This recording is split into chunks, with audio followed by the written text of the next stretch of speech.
Hi, I'm Jessica Patrick, and I'm doing my presentation on the Monroe Doctrine. This day in history, 92 years ago, the Monroe Doctrine was being finalized and prepared to be delivered to Congress the very next day. This doctrine was formed to ensure that Britain, or any other European countries, would not interject their presence or interfere with American colonization of land. It was presented on December 2nd, 1823, during President James Monroe's 7th annual message to Congress.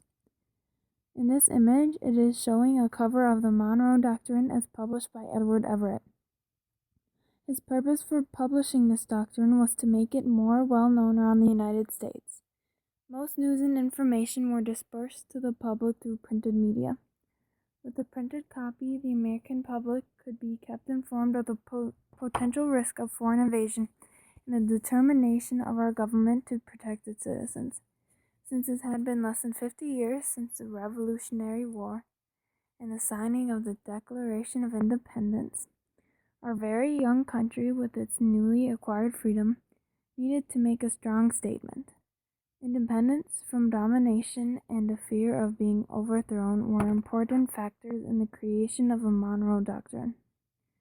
There were quite a few European countries that were interested in acquiring a piece of the Americas. The United States had to put its foot down and make sure that the world understood that they didn't want Britain or any of its European neighbors interfering with them anymore. Monroe's purpose for creating this was to demonstrate the strength and the determination of the United States.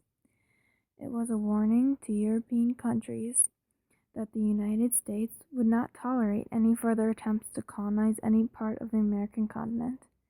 We, the Americas, stood up to Britain because we did not want to be pushed around and have our land controlled by some other nation.